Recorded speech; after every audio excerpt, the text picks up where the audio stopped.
So, hi everyone, I'm Katie. I see I have a few people on here with me, so I'm just getting us set up in a couple different places, and we're going to give a few more minutes for people to start to trickle in. But while we're waiting, if you guys want to go to the chat box, which should be down at the bottom of your page, and just type in your first name and kind of a brief blurb about what's going on with your back, it'll help me to get acquainted to you since I can't see your faces.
Right, so for everybody kind of coming in now, what I'm asking everybody to do is just go into the chat box down at the bottom of your screen and just type a quick blurb like your first name and a little bit about what's going on with your back, just to help me get acquainted to you guys since I can't see your faces. And we will be getting started momentarily as soon as we get this back up and running here. All right.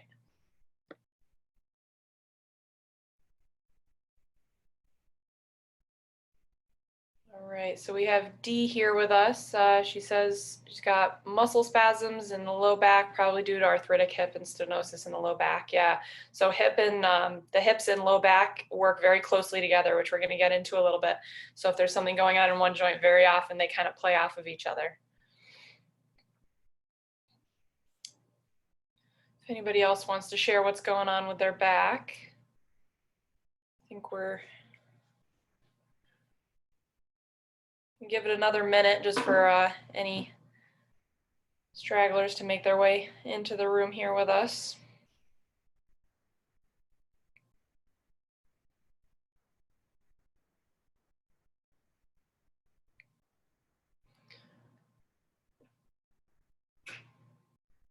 All right, so we're going to go ahead and get started here. So welcome to our back pain and sciatica virtual workshop. As much as I would love to be seeing your guys' beautiful faces, it's very nice to be able to talk to you without having a mask on. That can get a little bit tricky sometimes. So my name's Katie. I'm one of the therapists here at Performance Physical Therapy, and hopefully we can teach you guys today a little bit more about what happens in the back, what can cause back pain and sciatica, and how you can get back to normal naturally without having to undergo unnecessary medications, injections, and surgery. So first off, I wanted to just go over, before we get started, a little bit of Zoom housekeeping, okay? So normally in a live workshop, I'd be telling you where the bathrooms are, but since you're all at home, I'm gonna assume that you know that already. But for Zoom housekeeping, what I wanna go over is where I'm gonna have you type in questions and answers. So if you all scroll down to the bottom of your screen, you should see a few icons pop up. One of those we've used already a little bit, the chat box. That's one, if I ask for some interaction from you guys during the presentation, I'll have you type it into the chat box. If you have a question that you would like answered, so if I'm talking and you think of something that you want answered, you can go ahead and type that into the Q&A box instead of the chat box, and that should be another one of those icons that's down at the bottom of your screen. So again, if I'm talking and you think of a question that you'd like answered, just type that right into that Q&A box, and at the end of the presentation, I'm going to go back and I'll answer everybody's questions live, so then everybody can get as much information from this presentation as possible. All right, so why don't we get started here. I thought I had, so you should have all received a worksheet that looks something like what's on the screen right now. And that's what is gonna kind of keep us on track today. So there are kind of blanks going down, and don't worry, it's not a pop quiz. We're gonna go through and fill in all those blanks together. That way you guys all have the information written down if you ever want to reference it back. So you can feel free to follow along using that worksheet, or you're more than welcome to just listen along as well. So a little introduction to us. Again, I'm from Performance Physical Therapy and Sports Medicine. We have 2 offices. One is in Hebron and one is in Colchester. Both offices have been in operation for over 30 years. And in that time, over 30 years, as a company, we've done over 250,000 treatments, probably well over 250,000 treatments at this point, because I believe that number is a little bit outdated. We haven't updated it recently. So we've been here serving the community and helping everybody as best we can for quite a good chunk of time. And those 2 gentlemen that you see on the screen, if you're familiar with our practice, or you've been here before for one of our workshops or as a patient, you should recognize one of their faces. Those are our fearless leaders, Chris and Jim. Both currently are seeing patients out of our Colchester office. Normally Chris splits his hours a little bit between the 2 offices, but with COVID and everything, we decided that it was smarter to not cross-contaminate between the 2 offices. So both of them are over there. And just to introduce you a little bit to our other therapists, if my PowerPoint will cooperate. So again, if you've been here before, you should recognize some of these faces as well. That top row there, I don't know if my head's covering up Mark, but top row there is our Colchester PTs. So we've got Frank, Becky, and Mark that treat over there with Jim and Chris. And the bottom row is our Hebron team. So Susanna, myself, and Christine are over here in Hebron working together as well. So we're going to go ahead and dive into that first question on your worksheet. Okay, so we're going to answer, what is sciatica exactly? And with it, I'll give you a little bit of information about the anatomy of the sciatic nerve, what it is and how it works. So the sciatic nerve is the largest or the longest nerve in the body. Well, it's both of those things. And it's actually made up of 2 different nerves, which we'll get into a little bit. So it travels down the leg and at some point splits off into 2 different nerves that supply 2 different areas of your leg. It travels from the back, down the back of the leg, and into the foot. And sciatica generally refers to pain that runs down the back of the leg that's caused by a problem in the back. Okay, and we classically say that sciatica refers to pain, but it also refers to any pain, numbness, or tingling in the leg. So everything that we talk about today refers to any of those symptoms. So if any of you are, having tingling or numbness, or even a feeling of like heaviness in your leg, that's very common as well with sciatica. Any and all of those symptoms kind of fall underneath that heading of sciatica. And if you're following along with the worksheet, there are the answers to the blanks for the first question. So let me get my pointer here so I can show you guys some stuff. So as we were talking about with the sciatic nerve, it starts up here in the back. If you can see that little red dot, that's my pointer.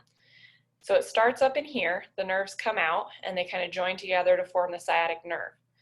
The sciatic nerve then runs pretty much straight through the middle of your butt cheek and down into your leg, down the back of the thigh, and at the knee is where it splits off into 2 different nerves. So the first nerve, your tibial nerve, runs down the back of the leg and into the bottom of the foot. And then the peroneal or common fibular nerve wraps around the side and goes into the top of the foot. Okay, so someone who's suffering from sciatica can experience pain anywhere along the track of that nerve.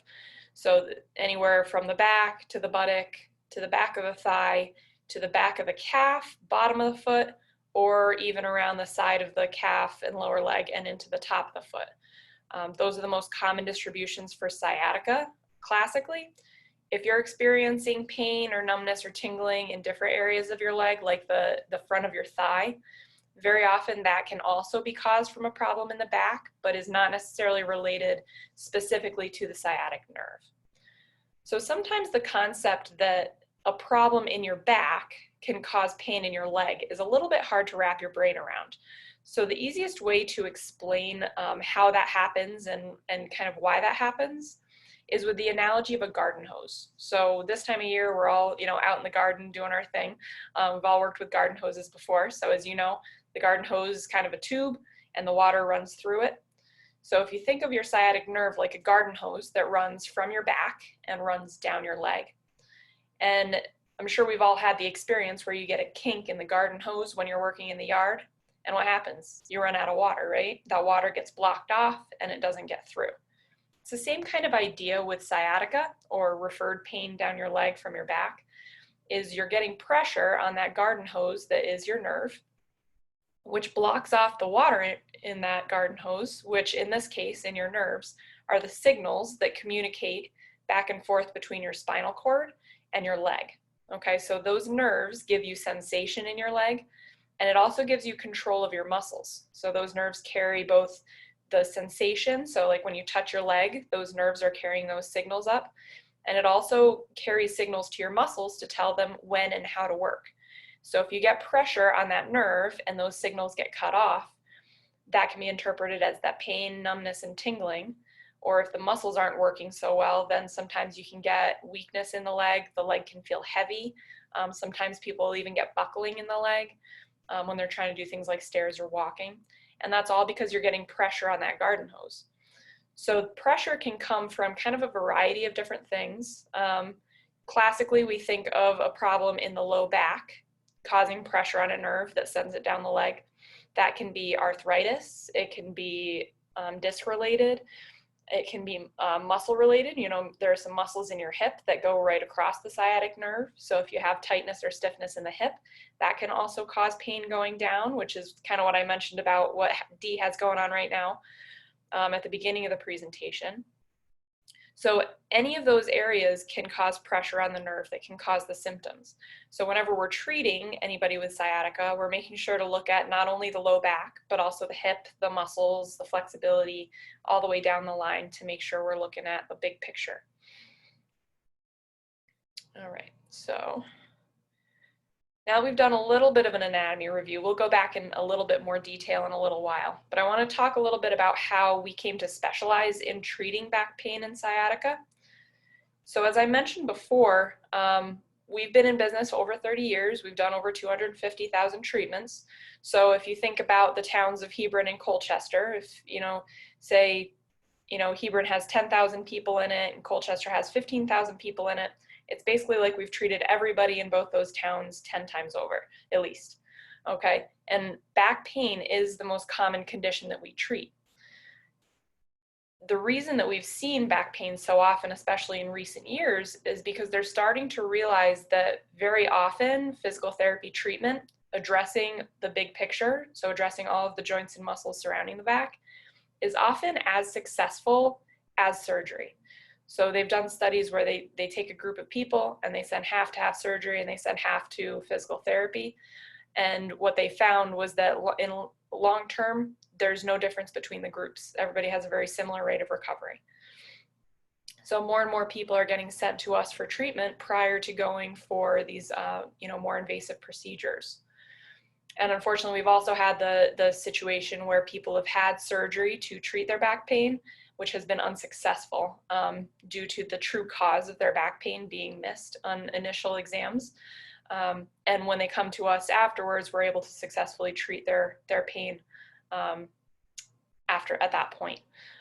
So it's just those experiences of having more and more people sent to us and having the people with unsuccessful surgeries has really challenged us as a profession as a whole, but our office it's really challenged us to get creative with how we're treating people with back pain. And it's challenged us to find new ways to get people better faster and avoid that surgical intervention there. So if you'd like some more information about some of the studies that I mentioned today and that kind of thing, you're welcome to visit our website at pptsm.com. And you can look on our blog or the YouTube page, and both of those have a little bit more information there. Okay.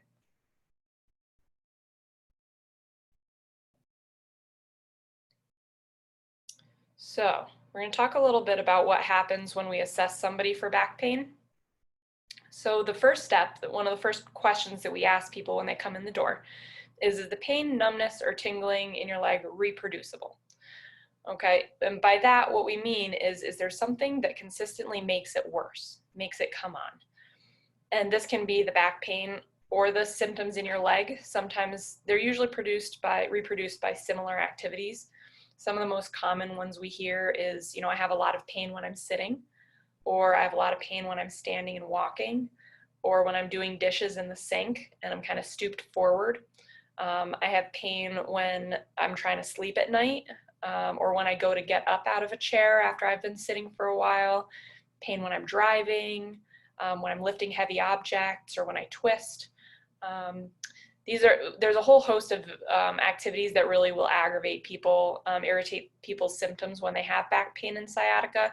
But hopefully with that kind of brief list that I just sent out, you guys are kind of nodding along and hearing yourself in some of those activities. And the reason that we ask this is because if your pain is reproducible, then we like to say that it is reducible, okay? So if there's something that makes your pain worse, then chances are there's something that we can do to make it better, okay? And sometimes you guys have already figured this out. I've had patients that come in and say, gosh, my back really hurts and my leg gets really numb when I'm standing and walking for too long. But if I sit down and kind of bend forward or pull my knees in, it seems to make it better. So some of you have already figured out these kind of relieving positions. It might be laying down, it might be sitting down and bending forward, it might be even standing up. If your pain increases when you're sitting. But those are the kind of things that we look at, is what positions worsen your pain, because then we can find the position that reduces the pain. The next question that we ask is about the intensity of your pain. So on a scale of 0 to 10, where 0 is no pain at all and 10 is a trip to the hospital, what is the worst your pain has been in the last week? Okay, and I want you guys to think about that right now. So in the last week to 10 days, okay, what is the worst that your pain has been on that scale? Are you, it's kind of mild, but a little bit irritating, so maybe like a 2 to 3 level?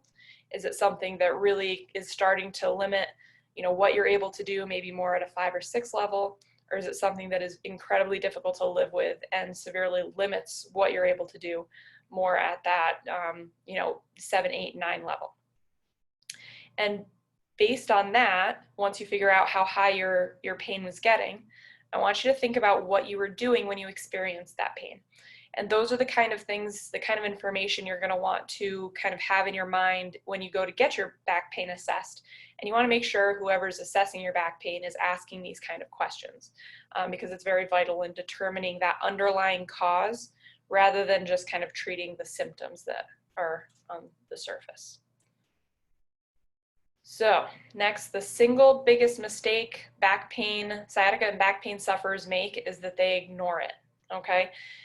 And really you have 3 options when you have a body part that's in pain. It applies to anywhere, and really even, life in general, you have these options. But we're gonna apply it to back pain today. So you can ignore it, you can alter or mask it, or you can handle it. And I want to talk a little bit about each option and kind of what that looks like, so you can figure out kind of where you lie in that. Hopefully, you're all here today to find out more information, hopefully on your steps to handling the issue. But the first step, ignoring it, the word ignore kind of makes it sound like you're just pretending it's not there. But sometimes it sounds more like making excuses for the pain. So things like, oh, my back hurts because I have arthritis, or my back hurts because my mom had a bad back and my, dad had a bad back and my grandparents had bad backs. So it runs in my family. Or I have back pain because I pick things up and put them down all the time. It's just kind of a reason to explain away the pain rather than really getting to the source and addressing it. So your second option there is to alter or mask the pain. Now this is usually with medications or injections. Very often, people will be taking Advil or Aleve, or having cortisone injections to help manage the pain, which, it makes sense, right? You wake up, your back hurts, so you take an Advil or an Aleve and the pain goes away and you're able to go back about your life, right? Sounds like a pretty sweet deal. The only problem with that is that what all of those medications do, ibuprofen, Advil, Aleve, cortisone, is that they treat inflammation. Okay, and that's why they reduce the pain, is because they decrease the inflammation. The problem is that the inflammation is occurring because of an underlying cause. Inflammation doesn't just crop up out of nowhere generally. There's something that's causing pressure on some structure, or an area is getting overworked, which is causing it to become inflamed, which then causes the pain. So when you take Advil or Aleve or get a cortisone shot, are you really changing anything underneath the surface of the skin structurally? Are you improving your range of motion? Are you improving your joint mobility or flexibility? Are you strengthening your core or your leg muscles? None of those effects are really occurring. So you're really just treating the symptoms. And then when you feel better and you go back to all those activities that were irritating in the first place, that were aggravating your symptoms, then you just continue to wear away at that problem. You continue to create stress on your body and potentially worsen your condition down the road. So while some of these medications can be beneficial in short term to help control your pain, you want to make sure that you're getting to that underlying cause. You also want to be cautious with medications because, as we all know, because every medication you buy over the counter or not comes with a whole long list of side effects, right?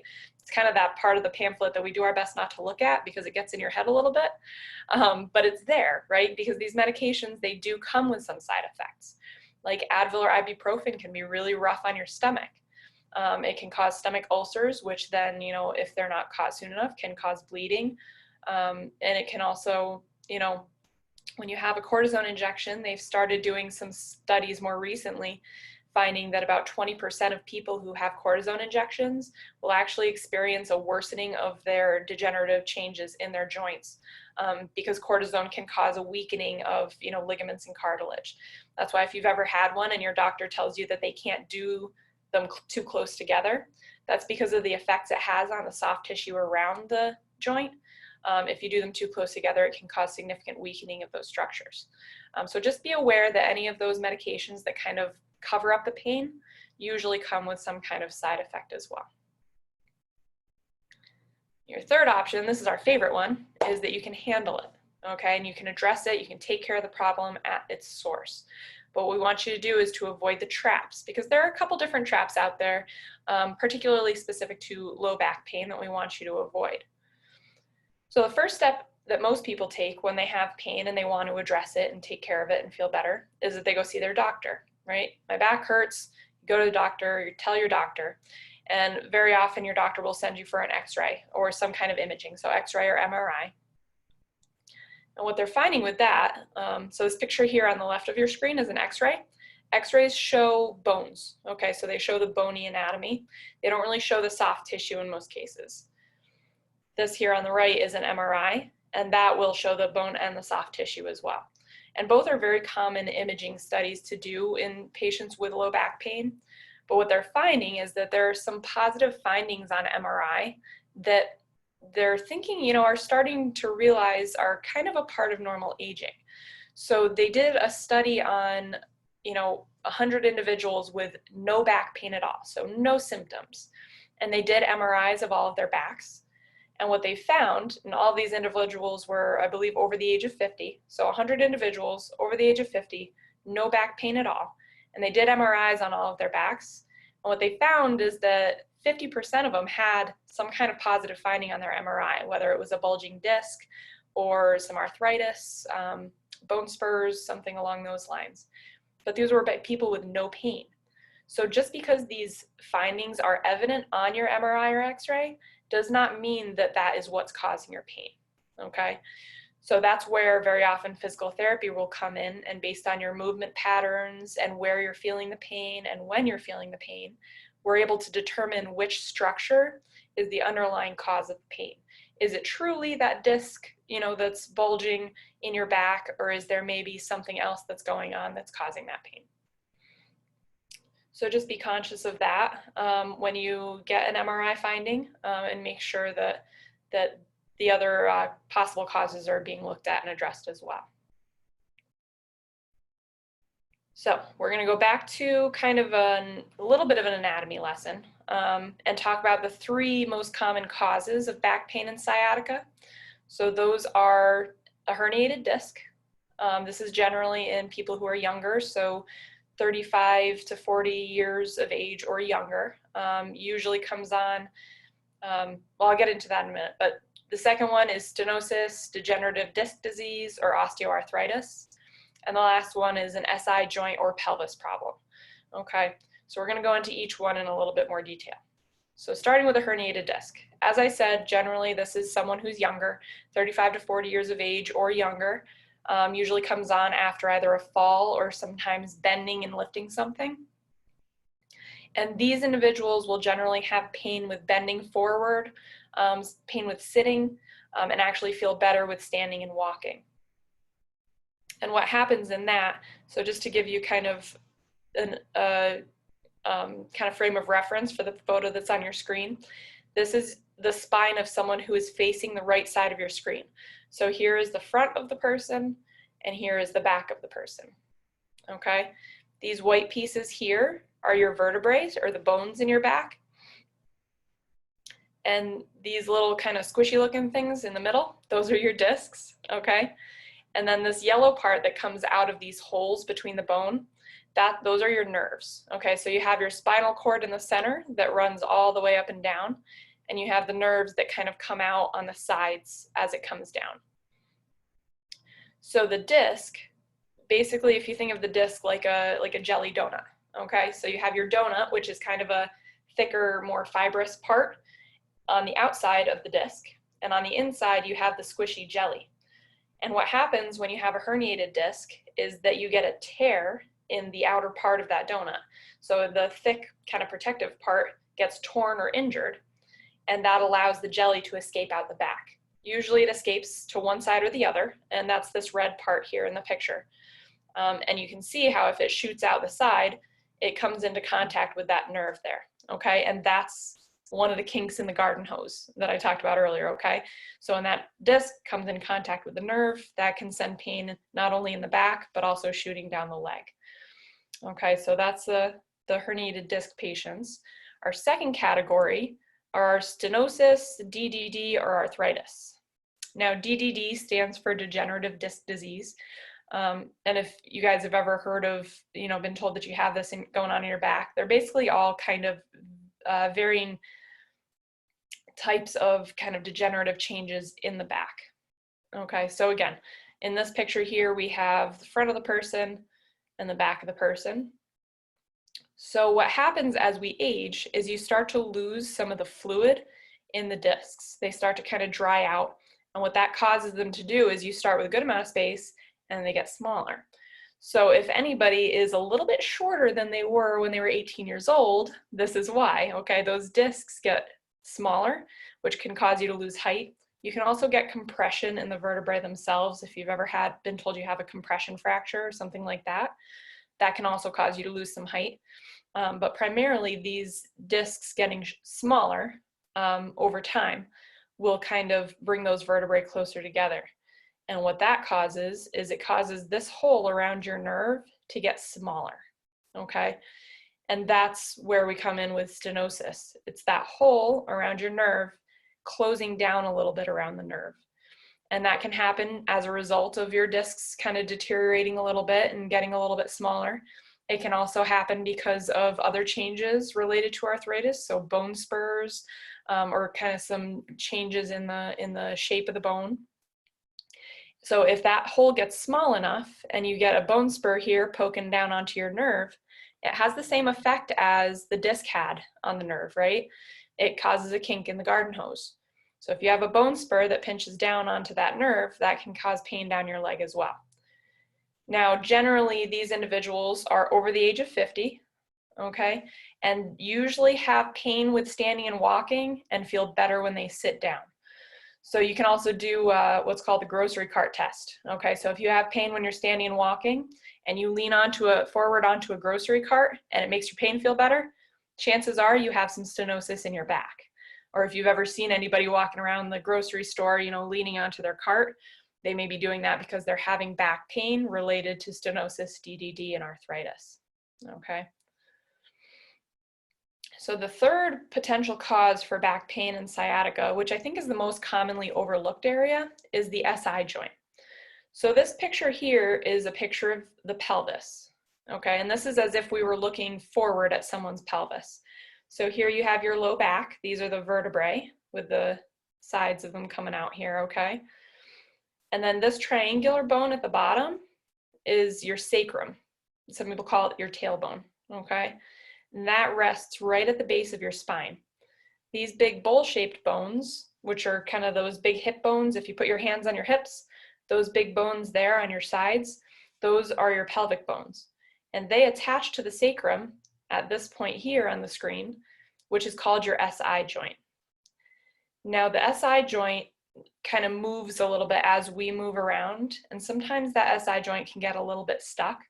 And when that happens, it changes how everything moves properly. And now these individuals, this can happen, it's kind of a gray area. It can happen in a lot of different populations. I've seen people with disc injuries who have this pelvis problem going on, problem with their SI joint as well. I've also seen people with arthritis and DDD that also have a problem with their SI joint.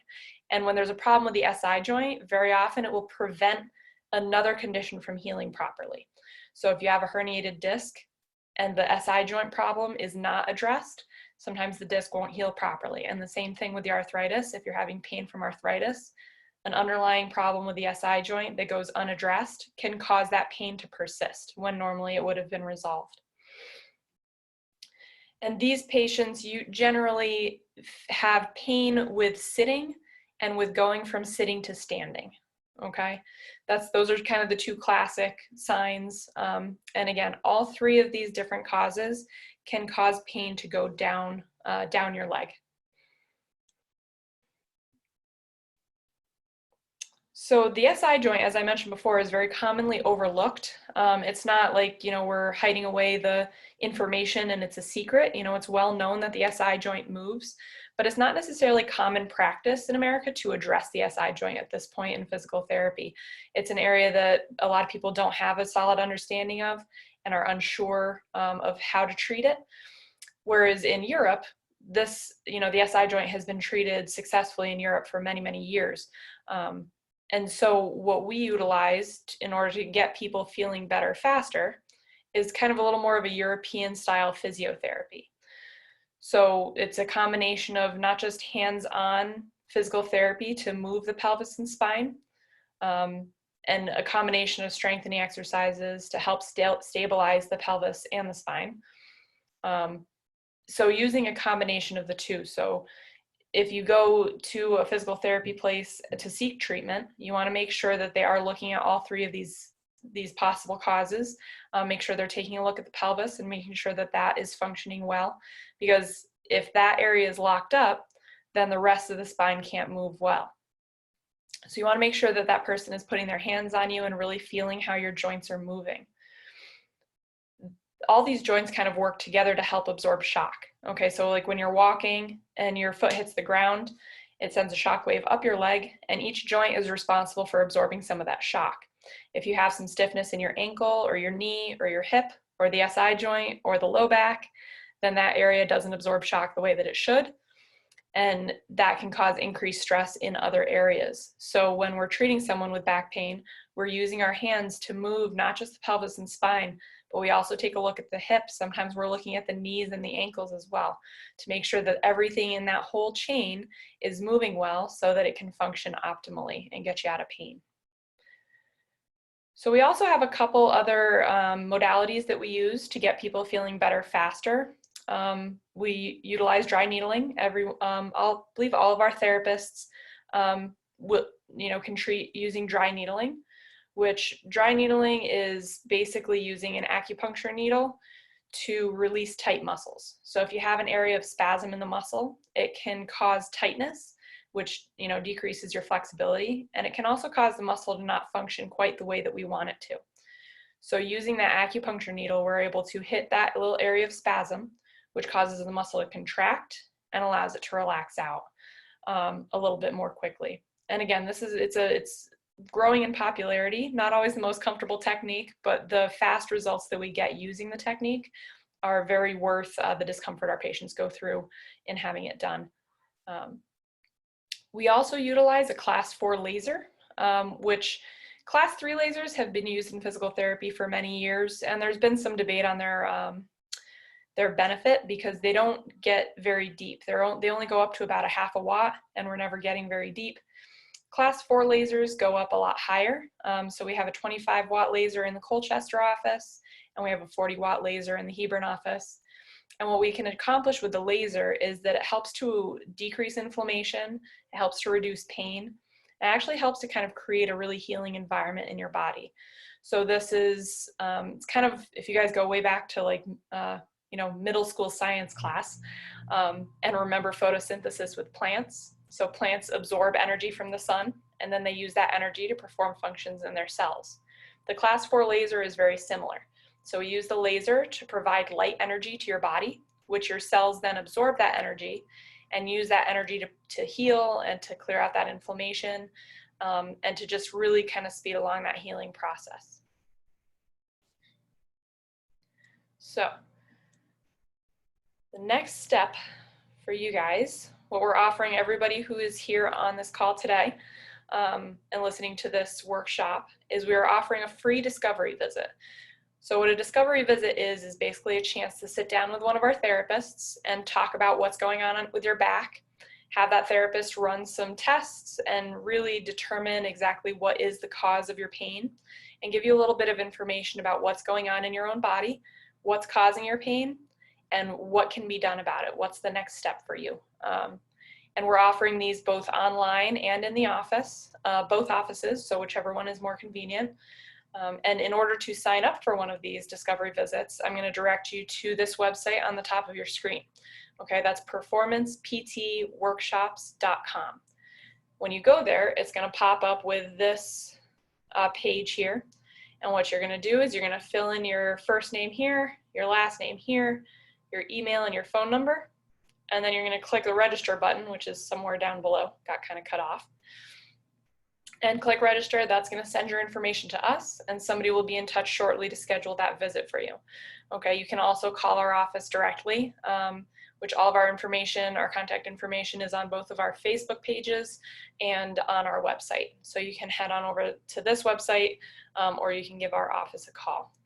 Okay, so it's question time now. So if anybody has any questions that they'd like answered, I'll have you pop that right into the Q&A box. I'm going to answer the most commonly asked questions initially, which very often is related to insurance. Okay, so does insurance cover physical therapy treatment? And yes, it does. We do accept most insurances. And the second question that people often ask is, do I need a referral for physical therapy? And the answer to that is sometimes. Most insurance plans will allow you to come straight to us without having to go see your doctor.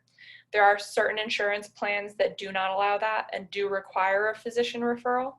Some of those plans are Medicare, Connecticut, some of the teacher retiree or state retiree plans do require it. But if you're not sure if your plan requires a referral, if you give us a call, we can help you out in finding out. And if you do require a referral, what we can also do is we can get you in for a free discovery visit, take a look at what's going on, and then we can type up a report to your doctor, send that to them with an order sheet, and they can either check off, yes, start physical therapy, or no, I want to see you first, and then we take it from there. So we can assist you in obtaining that referral as well if needed. Excuse me. All right, so let me take a look at our Q&A box here. If I can get out of my slides. And anybody listening on Facebook Live, if you have any questions, feel free to type it in the comments, or if you're not comfortable typing it in there, you can also call our office and speak with us directly. And, okay, so I don't see any questions on here yet. We'll give it another minute in case anyone's typing in, but hopefully you guys all found this very informative. Looks like I have someone in the chat. Okay, Irene is asking, does you're looking at an MRI help? So if you have had an MRI and you would like to bring the printed report for us, sometimes we'll read over that. We don't usually look at the discs of MRIs because we're not specifically trained in how to look at the different slices. But if you have a printed report, feel free to bring that in. Again, very often we go off of our tests, so it's not required that you bring in an MRI report because we can usually tell what's going on based off of our testing and that kind of thing. So if you have the report, you can feel free to bring it in. If not, then no worries, we should be able to work without it. Good question. Any other questions? All right, well, thank you guys for coming. And again, if you think of any questions after the fact, feel free to give us a call. Oh, D is asking, my problem seems to be mostly osteoarthritis in my hip. Can this PT help me relieve the discomfort in my hip? Absolutely, D. So as I said, we kind of treat anytime anybody comes in with back pain, we're making sure we're taking a look at the hips anyway and addressing any stiffness or irritation we have there. And vice versa, if we have someone coming in with hip pain, we're usually treating the back because they play so closely off of each other. So we can definitely try to help you get that hip moving, improve your flexibility, improve the strength, and usually a combination of those techniques will help to relieve the pain as well.